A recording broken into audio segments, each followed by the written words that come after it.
H D. Revanna ವಿರುದ್ಧದ ಸಂತ್ರಸ್ತೆ kidnap ಪ್ರಕರಣದ ಆರೋಪಕ್ಕೆ ಸಂಬಂಧಪಟ್ಟ ಹಾಗೆ ಇವತ್ತು ಬಿಗ್ ಟ್ವಿಸ್ಟ್ ಸಿಕ್ಕಿದೆ. ಕಿಡ್ನಾಪ್ ಆಗಿದ್ರು ಎನ್ನಲಾದ ಕೆಆರ್ ನಗರದ ಮಹಿಳೆ ಪೊಲೀಸರಿಗೆ ಸಿಗುವ ಮುನ್ನ ನೀಡಿದ ಸ್ಫೋಟಕ ಹೇಳಿಕೆಯ ವಿಡಿಯೋ ಒಂದು ಈಗ ಹೊರಗೆ ಬಂದಿದೆ. ನನ್ನನ್ನ ಯಾರೂ ಕಿಡ್ನಾಪ್ ಮಾಡಿಲ್ಲ, ನಾನೇ ಹುಣಸೂರ್ಗೆ ಹೋಗಿದ್ದೆ. ನನ್ನ ಮಗ ತಿಳಿಯದೆ ದೂರು ಕೊಟ್ಟಿದ್ದಾನೆ. ನನ್ನ ಮಗನಿಗೆ ಯಾವುದೇ ಮಾಹಿತಿ ಇಲ್ಲ. ನನ್ನನ್ನ ಸತೀಶ್ ಬಾಬಣ್ಣ ಆಗಲಿ ರೇವಣ್ಣ ಆಗಲಿ ಅಪಹರಣ ಮಾಡಿಲ್ಲ ಅಂತ ಸಂತ್ರಸ್ತ ಮಹಿಳೆ ವಿಡಿಯೋದಲ್ಲಿ ಹೇಳಿದ್ದಾರೆ. ನಾನೇ 3-4 ದಿನ ಸಂಬಂಧಿಕರ ಮನೆಯಲ್ಲಿದ್ದೆ. ನನ್ನನ್ನು ಯಾರೂ ಕಿಡ್ನಾಪ್ ಮಾಡಿಲ್ಲ ಅಂತ ಸ್ಪಷ್ಟಪಡಿಸಿದ್ದಾರೆ. ನಮ್ಮ ಅಮ್ಮ ಕಾಣ್ತಿಲ್ಲ ಅಂತ ಕೆಆರ್ ನಗರ ಠಾಣೆಯಲ್ಲಿ ವ್ಯಕ್ತಿಯೊಬ್ಬರು ದೂರು ಕೊಟ್ಟಿದ್ರು. ಈ ವಿಚಾರ ತಿಳಿದೇ ಅಜ್ಞಾತ ಸ್ಥಳದಿಂದ ಈ ಮಹಿಳೆ ನನ್ನನ್ನು ಯಾರೂ ಕಿಡ್ನಾಪ್ ಮಾಡಿಲ್ಲ ಎಂಬ ವಿಡಿಯೋವನ್ನ ಹೇಳಿಕೆ ಕೊಟ್ಟಿದ್ದಾರೆ. ನಂತರ ಎಸ್ಐಟಿ ಪೊಲೀಸರು ಕಾರ್ಯಾಚರಣೆ ನಡೆಸಿ ಸಂತ್ರಸ್ತೆಯನ್ನ ರಕ್ಷಣೆ ಮಾಡಿದ್ರು. ಇದೀಗ ಈ ವಿಡಿಯೋದಿಂದ ಇಡೀ ಪ್ರಕರಣಕ್ಕೆ ಹೊಸ ತಿರುವು ಸಿಗುವಂತೆ ಕಾಣಿಸ್ತಾ ಇದೆ. ಇದಕ್ಕೆ ರಾಜಕೀಯ ಸ್ವರೂಪ ಸಿಗುವ ಎಲ್ಲಾ ಲಕ್ಷಣಗಳು ಕೂಡ ಕಾಣಿಸ್ತಾ ಇದೆ. ಮತ್ತೊಂದು ಕಡೆ ಇದೇ ಪ್ರಕರಣದಲ್ಲಿ ಪರಪ್ಪನ ಅಗ್ರಹಾರ ಜೈಲಿನಲ್ಲಿರುವ ಮಾಜಿ ಮಂತ್ರಿ ಎಚ್.ಡಿ. ರೇವಣ್ಣ ತಮ್ಮ ಕುಟುಂಬಸ್ಥರನ್ನ ಭೇಟಿಯಾಗಿ 3 ದಿನ ಕಳೆದಿದೆ. ಸಾಲು ರಜೆ ಕಾರಣ ರೇವಣ್ಣಗೆ ಕುಟುಂಬಸ್ಥರನ್ನ ಭೇಟಿ ಮಾಡುವುದಕ್ಕೆ ಜೈಲು ಸಿಬ್ಬಂದಿ ಅವಕಾಶ ಕೊಟ್ಟಿಲ್ಲ. ಇದರಿಂದ ರೇವಣ್ಣ ಪರದಾಡುವಂತಾಗಿದೆ. ನಾಳೆ ರೇವಣ್ಣ ಜಾಮೀನು ಅರ್ಜಿ ಜನಪ್ರತಿನಿಧಿಗಳ ವಿಶೇಷ ಕೋರ್ಟ್ನಲ್ಲಿ ಮತ್ತೆ ವಿಚಾರಣೆಗೆ ಬರುತ್ತೆ. ಅವರಿಗೆ ಜಾಮೀನು ಸಿಗುತ್ತೋ ಇಲ್ವೋ ಎಂಬುದು ಕುತೂಹಲ ಮೂಡಿಸ್ತಾ ಇದೆ. ಊರಲ್ಲೆಲ್ಲ ಹಿಂಗೆ ಮಾತಾಡ್ತಿದ್ದಕ್ಕೆ ಬೇಜಾರಾಗಿ ತಡೆ ಸಂಬಂಧಿಕ ಮನೆಯಿದ್ದಾರೆ 4 ದಿವಸ ಕಾಲ ಕಳ್ಕೊಬರೋಣ ಅಂತ ಹೋದೆ. ಟಿವಿ ನೋಡ್ಬೇಕಾದ್ರೆ ಗೊತ್ತಾಯ್ತು ಈ ಥರ ಎಲ್ಲ ಮಾಡ್ತಾವ್ರೆ ಅಂತ.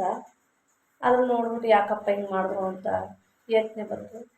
ಆದ್ರೆ ನಾನು ಯಾವ ತೊಂದರೆನೂ ಏನೂ ಆಗಿಲ್ವಲ್ಲ, ಯಾಕೆ ಹಿಂಗೆ ಮಾಡ್ತಾವ್ರೆ ಅಂತ ನಾನೇ ಇದು ಮಾಡಿದೆ. ಆದರೆ ನಾವು ಈಗ ಯಾವುದಕ್ಕೆ ಅಲ್ಲಿ ಏನೇ ಆಗಲಿ ಯಾರಿಂದ ಏನು ತೊಂದರೆ ಆಗಿಲ್ಲ. ಭಾವನಕ್ಕನೇ ಆಗಲಿ ರೇವಣ್ಣ ಆಗಲಿ ಪ್ರಜ್ವಣ್ಣ ಆಗಲಿ ಅವರಿಂದ ನಮಗೇನು ತೊಂದರೆ ಆಗಿಲ್ಲ. ನಮ್ಮಿಂದ ಅವ್ರಿಗೆ ಏನೂ ತೊಂದರೆ ಆಗಿಲ್ಲ. ಬಾಬಣ್ಣ ಆಗಲಿ ಯಾರೂ ಏನೂ ತೊಂದರೆ ಮಾಡಿಲ್ಲ.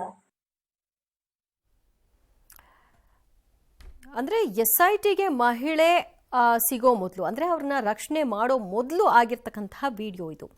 ಬಲವಂತವಾಗಿ ವಿಡಿಯೋ ಮಾಡಿಸಿದ್ರ ಅಥವಾ ಸ್ವಇಚ್ಛೆಯಿಂದ ಅವರೇ ಕೊಟ್ಟಂತಹ ಹೇಳಿಕೆನ ಇದು? ಸಹಜವಾಗಿ ಈ ಒಂದು ಅನುಮಾನ ಮೂಡುತ್ತೆ. ಹಾಗೊಂದು ವೇಳೆ ಅವರೇ ಸ್ವಇಚ್ಛೆಯಿಂದ ಈ ವಿಡಿಯೋವನ್ನ ಮಾಡಿದ್ದಾರೆ, ಅವ್ರಿಗೆ ಯಾವುದೇ ರೀತಿಯಾದಂತಹ ಪ್ರೆಷರ್ ಇಲ್ಲ, ಅವ್ರನ್ನ ಯಾರು ಕಿಡ್ನಾಪ್ ಮಾಡಿಲ್ಲ ಅನ್ನೋದೇ ಆದರೆ ಅವ್ರು ಕೊಟ್ಟಂತಹ ಕೇಸನ್ನ ವಾಪಸ್ ತಗೊಳ್ಬಹುದಿತ್ತಲ್ಲ, ಅದ್ಯಾಕಾಗಿಲ್ಲ? ಈ ಪ್ರಶ್ನೆಗೂ ಕೂಡ ಉತ್ತರವನ್ನು ಪಡ್ಕೊಳ್ಬೇಕಾಗತ್ತೆ. ಆದರೆ ಇದು ಸಹಜವಾಗಿ ರಾಜಕೀಯವಾಗಿ ನೋಡಿ ನಾವು ಅವತ್ತು ಹೇಳಿಲ್ವಾ ಅವರ ಕುಟುಂಬಸ್ಥರ ಮನೆಯಲ್ಲಿದ್ದರು, ಇವರು ಅಲ್ಲೆಲ್ಲಿಂದನೂ ರಕ್ಷಣೆ ಮಾಡಿದ್ರು ಅಂತ. ಈ ಒಂದು ವಿಡಿಯೋನ ಇಟ್ಕೊಂಡು ಹೀಗೆ ಅಂತ ಹೇಳಲಿಕ್ಕೂ ಆಗಲ್ಲ, ಅಥವಾ ಅವ್ರು ಕಿಡ್ನಾಪ್ ಮಾಡಿದ್ರು ಅಂತಲೂ ಹೇಳಲಿಕ್ಕಾಗಲ್ಲ. ಇದನ್ನು ಕೂಡ ತನಿಖೆಗೆ ಒಳಪಡಿಸಬೇಕಾಗತ್ತೆ. ವಿಡಿಯೋ ಮಾಡಿದವ್ರು ಯಾರು, ಈಗ ಯಾಕೆ ಇದನ್ನು ಹೊರಗೆ ಬಿಟ್ಟರು, ಇದರ ಉದ್ದೇಶ ಏನು, ನಿಜಕ್ಕೂ ಆ ಮಹಿಳೆಗೆ ಬೇರೆ ಯಾರ್ದಾದ್ರೂ ಪ್ರೆಷರ್ ಇದೆಯಾ? ಪ್ರೆಷರ್ ಇದೆ ಅನ್ನೋದಾದ್ರೆ ಯಾವ ಕಡೆಯಿಂದ, ಕಿಡ್ನಾಪ್ ಆಗಿರೋ ಕಡೆಯಿಂದನ ಅಥವಾ ತನಿಖೆಯ ಹಂತದ ಕಡೆಯಿಂದನ? ಇದು ಕೂಡ ಕ್ಲಿಯರ್ ಆಗಬೇಕು. ಯಾಕಂದರೆ ಅವ್ರು ಹೇಳ್ತಾರೆ ಒಂದು ಮಾತನ್ನ, ಯಾಕೆ ಹೀಗೆ ಮಾಡ್ತಾ ಇದ್ದಾರೆ ಅಂತ ಗೊತ್ತಾಗ್ತಿಲ್ಲ ಅಂತ. ಆ ಡೌಟ್ ಯಾರ ಮೇಲೆ ಅವ್ರು ವ್ಯಕ್ತಪಡಿಸ್ತಾ ಇರೋದು, ಇದು ಕೂಡ ತನಿಖೆ ಹಂತದಲ್ಲಿ ಗೊತ್ತಾಗಬೇಕು. ನೋಡೋಣ ಮುಂದಿನ ಹಂತದಲ್ಲಿ ಹೇಗೆ ತನಿಖೆ ಸಾಗುತ್ತೆ ಅಂತ. ಪ್ರಜ್ವಲ್ ಪೆನ್ಡ್ರೈವ್ ಪ್ರಕರಣಕ್ಕೆ ಎಸ್ಐಟಿ ಬಿಗ್ ಟ್ವಿಸ್ಟ್ ಕೊಟ್ಟಿದೆ. ಪೆನ್ಡ್ರೈವ್ ವೈರಲ್ ಮಾಡಿದ ಆರೋಪದ ಚೇತನ್, ಲಿಖಿತ್ ಹೆಸರಿನ ಇಬ್ಬರನ್ನ ಎಸ್ಐಟಿ ಕಳೆದ ರಾತ್ರಿ ಅರೆಸ್ಟ್ ಮಾಡಿದೆ. ವಿಶೇಷ ಅಂದ್ರೆ ಇವರಿಬ್ರು ಬಿಜೆಪಿ ಕಾರ್ಯಕರ್ತರು. ಮಾಜಿ ಶಾಸಕ ಪ್ರೀತಮ್ ಗೌಡ ಜೊತೆ ಗುರುತಿಸಿಕೊಂಡವರು. ಇವರಿಬ್ಬರ ವಿರುದ್ಧ ಹಾಸನದಾದ್ಯಂತ ಅಶ್ಲೀಲ ವಿಡಿಯೋ ವೈರಲ್ ಮಾಡಿದ ಆರೋಪ ಕೇಳಿಬಂತು. ಚೇತನ್ ವಿರುದ್ಧ ಹಾಸನ ಸೈಬರ್ ಠಾಣೆಯಲ್ಲಿ ಎಫ್ಐಆರ್ ದಾಖಲಾಗಿತ್ತು. ಬಂಧನ ಭೀತಿ ಎದುರಿಸ್ತಾ ಇದ್ದ ಚೇತನ್ ಮತ್ತು ಲಿಖಿತ್ ನಿರೀಕ್ಷಣಾ ಜಾಮೀನು ಕೋರಿ ಕೋರ್ಟ್ ಮೊರೆ ಹೋಗಿದ್ರು. ಆದರೆ ನಿರೀಕ್ಷಣಾ ಜಾಮೀನು ಅರ್ಜಿ ವಜಾ ಬೆನ್ನಲ್ಲೇ ಇಬ್ಬರನ್ನ ಎಸ್ಐಟಿ ಬಂಧಿಸಿ ವಿಚಾರಣೆಗೆ ಒಳಪಡಿಸಿದೆ. ಬಂಧನದ ವೇಳೆ ಲಿಖಿತ್ ಧೈರ್ಯವಾಗಿರೋ, ಪ್ರಪಂಚದಲ್ಲಿ ಆಗಬಾರ್ದೇನು ಆಗಿಲ್ಲ ಅಂತ ಅವರ ತಂದೆ ಧೈರ್ಯವನ್ನ ಹೇಳ್ತಾರೆ. ಈ ಬೆಳವಣಿಗೆ ಬಗ್ಗೆ ಸಹಜವಾಗಿಯೇ ವಿಪಕ್ಷ ನಾಯಕ ಆರ್ ಅಶೋಕ್ ಸೇರಿದಂತೆ ಹಲವರು ಖಂಡಿಸಿದ್ದಾರೆ. ಪ್ರೀತಮ್ ಗೌಡ ಮಾತನಾಡಿ, ಅವರೇನು ಕಳ್ಳತನ ಮಾಡಿದ್ರ ಬನ್ಸೋಕೆ 50,000 ಪೆನ್ ಡ್ರೈವ್ಗಳಲ್ಲಿ ಅವ್ರಿಗೂ ಒಂದು ಸಿಕ್ಕಿರತ್ತಷ್ಟೇ ಅಂತ ಹೇಳಿದ್ದಾರೆ. ಆದರೆ ಈ ಪ್ರಕರಣದ ಬಗ್ಗೆ ಇನ್ನು ಮುಂದೆ ಹೇಳಿಕೆ ನೀಡುವ ಮಂದಿ ಎಚ್ಚರದಿಂದ ಇರಬೇಕು, ಇಲ್ಲ ಅಂದ್ರೆ ಅವರನ್ನ ಕೂಡ ತನಿಖೆಗೆ ಒಳಪಡಿಸಬೇಕಾಗತ್ತೆ ಅಂತ ಗೃಹ ಸಚಿವ ಪರಮೇಶ್ವರ್ ನೇರ ಎಚ್ಚರಿಕೆ ಕೊಟ್ಟಿದ್ದಾರೆ. ಇನ್ನು ಇತರೆ ಇಬ್ಬರು ವೈರಲ್ ಆರೋಪಿಗಳಾದ ನವೀನ್ ಗೌಡ ಮತ್ತು ಪುಟ್ಟಿ ಅಲಿಯಾಸ್ ಪುಟ್ಟರಾಜು ಬಂಧನಕ್ಕೂ ಕೂಡ ಶೋಧ ನಡೆಸ್ತಾ ಇದ್ದಾರೆ. ಅವ್ರೇನು ಕಳ್ತನ ಮಾಡಿಲ್ಲ ಅಥವಾ ಡಕಾಟಿ ಮಾಡಿಲ್ಲ. 50,000 ಪೆನ್ ಡ್ರೈವ್ ಅಲ್ಲಿ ಅದು ಒಂದು ಪೆನ್ ಡ್ರೈವ್ ಸಿಕ್ಕಿರುತ್ತೆ. ಅವ್ರೇನು ಕಳ್ತನ ಮಾಡಿಲ್ಲ ಅಥವಾ ಡಕಾಟಿ ಮಾಡಿಲ್ಲ. 50,000 ಪೆನ್ ಡ್ರೈವ್ ಅಲ್ಲಿ ಅದು ಒಂದು ಪೆನ್ ಡ್ರೈವ್ ಸಿಕ್ಕಿರುತ್ತೆ. JDS ಏನು ಹೋರಾಟ ಮಾಡ್ತಾ ಇದಕ್ಕೆ ನಾವು ಬೆಂಬಲ ಕೊಡ್ತೀರಿ. ಇಲ್ಲಿ CBI ತನಿಖೆ ಆಗಬೇಕು. ಯಾರ್ಯಾರು ಇದಕ್ಕೆ ಕಂಪ್ಲೇಂಟ್ದಾರರು ಇದಾರೋ ಅವ್ರ ಮೇಲೇನೆ ಕೇಸ್ ಹಾಕುವಂಥದ್ದು ಆಗ್ತಾ ಇದೆ.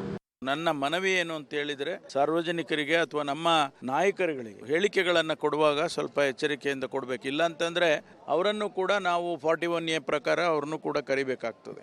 ಅವರು ಒಬ್ಬ ರಾಜ್ಯದ ಮುಖ್ಯಮಂತ್ರಿ ಆಗಿದ್ದಂಥವ್ರು, ಬಹಳ ಗಂಭೀರವಾಗಿ ಅವರು ಈ ವಿಷಯವನ್ನು ತಗೊಂಡಿದ್ದಾರೆ ಅಂತ ಹೇಳಿ ನನಗನ್ಸುತ್ತೆ. ಮುಂದೆ ಯಾವುದೇ ಹೇಳಿಕೆಗಳನ್ನು ಕೊಡುವಾಗ ಮತ್ತೆ ವಿಚಾರಗಳನ್ನು ಸಾರ್ವಜನಿಕ ವಲಯದಲ್ಲಿ ಹಂಚಿಕೊಳ್ಳುವಾಗ ಭಾಳ ಎಚ್ಚರಿಕೆಯಿಂದ ಇರಬೇಕಾಗ್ತದೆ ಅನ್ನೋದು ಎಲ್ಲರಿಗೂ ಹೇಳುವಂಥದ್ದು.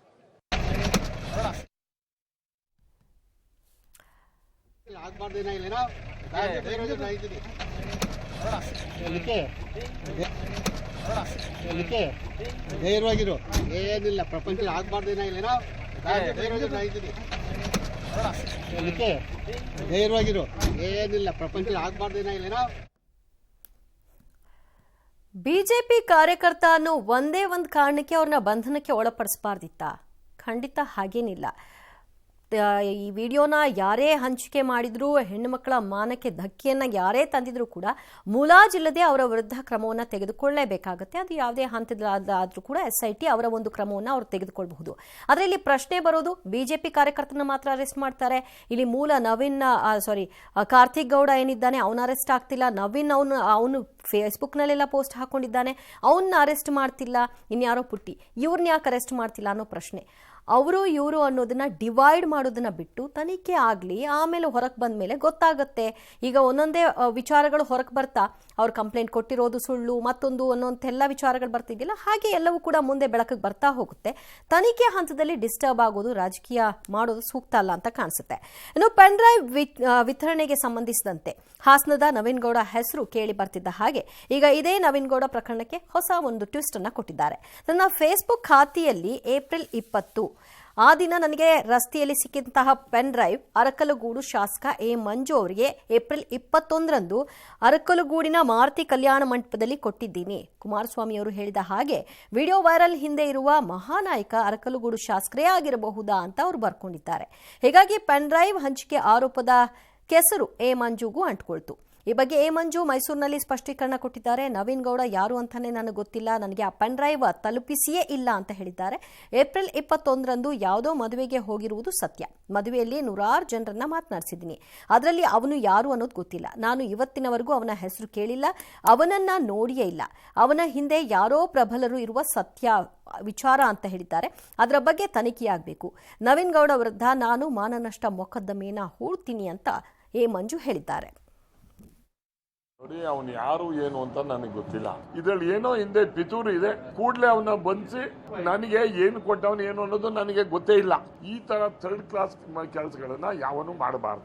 100% ಈಗ ಅವನು ಯಾರು, ನಾನು ಎಲ್ಲಿ ಭೇಟಿ ಮಾಡ್ದ, ನನ್ನ ನೋಡಕ್ಕೆ ಯಾರು ಕಳ್ಸಿದ, ನನ್ನ ನೋಡಕ್ಕೆ ಕಾರಣ ಏನು, ಇದನ್ನೆಲ್ಲ ತನಿಖೆ ಆಗಬೇಕು. ಇದ್ರ ಬಗ್ಗೆ ನಾನೇ ಈಗ ಭಾರಿ ಸಂತೋಷ ಆಯ್ತು. ಈಗ ಒಂದು ಕಂಪ್ಲೇಂಟ್ ಮಾಡೋಕ್ಕೆ, ಇನ್ನೊಂದು ಮಾಡೋದಕ್ಕೆ ದೂರನು ಕೊಟ್ಟು ಮಾನನಷ್ಟ ಮೊಕದ್ದಮೆನೂ ಹಾಕ್ತೀನಿ. ದೇವೇಗೌಡರು ಮನೆಗೆ ಇದು ತಂದು ಹಾಕೋದು, ಆ ರೀತಿ ಮಾಡ್ತಕ್ಕಂಥದ್ದನ್ನ ಮಾಡಿರ್ಬೋದು ಅಂತ ನನ್ನ ಭಾವನೆ. ಈ ನೀಚ ತನಿಖೆ ಹೋಗ್ತಕ್ಕಂಥದ್ದು ಒಳ್ಳೇದಲ್ಲ. ನನ್ನ ಒತ್ತಾಯ SIT ಅವರು ಕೂಡಲೇ ಅವನು ಬಂಧಿಸಿ ಕ್ರಮ ತಗೋಬೇಕು. ಯಾರು ಹಿಂದ್ಗಡೆ ಇದ್ದಾರೆ ಅಂತಕ್ಕಂಥದ್ದು ಆಯ್ತದೆ. ಸತ್ಯ ಇವತ್ತಿಲ್ಲ, ನಾಳೆ ಹೊರಗಡೆ ಬರುತ್ತೆ. ಬಟ್ ಇದೇ ವ್ಯಕ್ತಿ ತನ್ನ ಸೋಷಿಯಲ್ ಮೀಡಿಯಾದಲ್ಲಿ ಹಾಕೊಂಡಂತಹ ಸಂದರ್ಭದಲ್ಲಿ ಮಾಧ್ಯಮಗಳಿಗೆ ಪ್ರತಿಕ್ರಿಯೆ ಕೊಟ್ಟಾಗ ನನಗೆ ಆ ಥರದೇ ಯಾವುದೂ ವಿಡಿಯೋಗಳು ಕೂಡ ಸಿಕ್ಕಿಲ್ಲ, ಕೇವಲ ಹಿಂಗೆ ಅಂತೆ ಕಂತೆಗಳು ಬರ್ತಿದ್ರಿಂದ ನಾನು ಹಾಗೆ ಒಂದು ಹಾಕಿದ್ದೆ ಅಂತ ಹೇಳ್ಕೊಂಡ್ರು. ಈಗ 20ನೇ ತಾರೀಕು ಸಿಕ್ಕಿದೆ ಅಂತಾರೆ, 21ನೇ ತಾರೀಕು ಕೊಟ್ಟೆ ಅಂತ ಹೇಳ್ತಾರೆ. ಈ ವಿಷಯ ಎಲ್ಲ ಬೆಳಕಿಗೆ ಬಂದಿದ್ದು 27ನೇ ತಾರೀಕಿನ ನಂತರದಲ್ಲಿ ಪೆನ್ ಡ್ರೈವ್ ಪ್ರಕರಣ SITಗೆ ಒಪ್ಪಿಸಿದ್ದು. ಆ ನಂತರವೇ ಅಲ್ವಾ ಮೀಡಿಯಾಗೆ ಮಾತನಾಡಿದ್ದು. ಹಾಗಿದ್ರೆ ಅವತ್ತು ಹೇಳಲಿಲ್ಲ 20ನೇ ತಾರೀಕು ನಂಗೆ ಸಿಕ್ಕಿತ್ತು ಅನ್ನೋ ವಿಷಯವನ್ನ? ನನಗೆ ಗೊತ್ತೇ ಇಲ್ಲ, ಊಹಾಪೋಹಕ್ಕೆ ನಾನು ಕೂಡ ಹಾಗೆ ಹಾಕಿದೆ ಅಂತ ಯಾಕೆ ಹೇಳಿದ್ರು? ಈ ವ್ಯಕ್ತಿ ಮೇಲೆ ಒಂದಷ್ಟು ಅನುಮಾನ ಬರ್ತಾ ಇದೆ. ಇದರಲ್ಲಿ ಅವರ ಪಾತ್ರ ಏನಿದೆ ಇಲ್ಲ ವಿಡಿಯೋ ಹಂಚಿಕೆ ವಿಚಾರದಲ್ಲಿ ಅನ್ನೋದನ್ನ ಅವರ ಬಂಧನ ಆಗುತ್ತಾ, ಆ ಬಂಧನದ ನಂತರದಲ್ಲಿ ಬೆಳಕು ಬರ್ತಾ ನೋಡಬೇಕು. ಇನ್ನು ದೇವರಾಜೇಗೌಡ ವಿರುದ್ಧದ ಲೈಂಗಿಕ ದೌರ್ಜನ್ಯ ಪ್ರಕರಣಕ್ಕೂ ಕೂಡ ಮಹಾ ತಿರುವು ಸಿಗ್ತಾ ಇದೆ. ಹನಿ ಟ್ರ್ಯಾಪ್ ಆರೋಪ ಕೇಸ್ನಲ್ಲಿ ಹೆಬ್ಬಾಳ ಪೊಲೀಸರ ಮುಂದೆ ಹಾಜರಾದ ಮಹಿಳೆ ಲೈಂಗಿಕ ದೌರ್ಜನ್ಯ ಆರೋಪ ತಳ್ಳಿ ಹಾಕುವ ಜೊತೆಗೆ ಹನಿ ಟ್ರ್ಯಾಪ್ ಆರೋಪವನ್ನು ತಳ್ಳಿಹಾಕಿದ್ದಾರೆ. ದೇವರಾಜೇಗೌಡ ವಿರುದ್ಧದ ಲೈಂಗಿಕ ದೌರ್ಜನ್ಯದ ದೂರಿನ ಬಗ್ಗೆ ಕೇಳಲಾದ ಪ್ರಶ್ನೆಗೆ ನಮ್ಮ ವಕೀಲರು ಸಹಿ ಹಾಕು ಅಂದ್ರು, ನಾನು ಸಹಿ ಹಾಕ್ತೆ. ದೂರಿನಲ್ಲಿ ಏನಿದೆ ಅನ್ನೋದ್ರ ಬಗ್ಗೆ ನನಗೆ ಮಾಹಿತಿ ಇಲ್ಲ ಅಂತ ಮಹಿಳೆ ಹೇಳಿದ್ದಾರೆ. ಹನಿ ಟ್ರ್ಯಾಪ್ ಆರೋಪದ ಪ್ರಶ್ನೆಗೆ ನಾನು ಯಾವುದೇ ವಿಡಿಯೋ ಆಡಿಯೋ ಮಾಡಿಲ್ಲ, ದೇವರಾಜೇಗೌಡರನ್ನ ಸಿವಿಲ್ ಪ್ರಕರಣಕ್ಕೆ ಸಂಬಂಧಿಸಿ ಭೇಟಿ ಮಾಡಿದ್ದೆ, ಫೋನಲ್ಲಿ ಕೇಸ್ ಸಂಬಂಧ ಮಾತನಾಡಿದ್ದೆ ಆಗಿದೆ ಅಷ್ಟೇ. ಅದನ್ನ ಹೊರತುಪಡಿಸಿ ಯಾವುದೇ ಹನಿ ಟ್ರ್ಯಾಪ್ ಮಾಡಿಲ್ಲ ಅಂತ ಮಹಿಳೆ ಹೇಳಿಕೆ ಕೊಟ್ಟಿದ್ದಾರೆ. ಈ ಮಹಿಳೆಯ ಹೇಳಿಕೆ ಕೂಡ ರೇಪ್ ಕೇಸ್ಗೆ ಬಿಗ್ ಟ್ವಿಸ್ಟ್ ಕೊಡುವಂತೆ ಕಾಣಿಸ್ತಾ ಇದೆ. ಇನ್ನು ಪೆನ್ಡ್ರೈವ್ ಪ್ರಕರಣ ಮುನ್ನೆಲೆಗೆ ಬರಲು ಕಾರಣರಾದ ದೇವರಾಜೇಗೌಡ ಲೈಂಗಿಕ ದೌರ್ಜನ್ಯ ಕೇಸ್ನಲ್ಲಿ ನಿನ್ನೆ ರಾತ್ರಿ ಹಾಸನ ಜೈಲು ಸೇರಿದ್ದಾರೆ. ಇದು ರಾಜಕೀಯ ಷಡ್ಯಂತ್ರ ಎಂಬ ಆರೋಪ ಮಾಡಿದ್ರು. ಆದರೆ ಕಾನೂನು ಪ್ರಕಾರ ದೇವರಾಜೇಗೌಡ ಬಂಧನ ಆಗಿದೆ ಅಂತ ರಾಜ್ಯ ಸರ್ಕಾರ ಸಮರ್ಥಿಸಿಕೊಳ್ತಾ ಇದೆ. ಈ ಮಧ್ಯೆ ಕುಮಾರಸ್ವಾಮಿ ಶೀಘ್ರವೇ ಜೈಲಿಗೆ ಹೋಗಲಿದ್ದಾರೆ ಎಂಬ ಹೊಸ ಬಾಂಬ್ ಅನ್ನ ಕಾಂಗ್ರೆಸ್ ಶಾಸಕ ಕದಲೂರು ಉದಯ್ ಸಿಡಿಸಿದ್ದಾರೆ. ಇದು ಭಾರೀ ಚರ್ಚೆಗೆ ಕಾರಣವಾಯಿತು. ಇದೇ ವೇಳೆ ಮಂಡ್ಯದಲ್ಲಿ ಡಿಸಿಎಂ ಡಿಕೆ ಶಿವಕುಮಾರ್ ವಿರುದ್ಧ ಬಿಜೆಪಿ ಜೆಡಿಎಸ್ ಜಂಟಿ ಪ್ರತಿಭಟನೆ ನಡೆಸಿತು.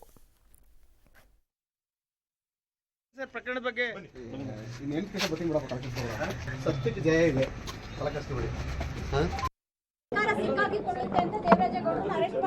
ಅವ್ರನ್ನ ಅರೆಸ್ಟ್ ಮಾಡೋದು ಯಾಕೆ?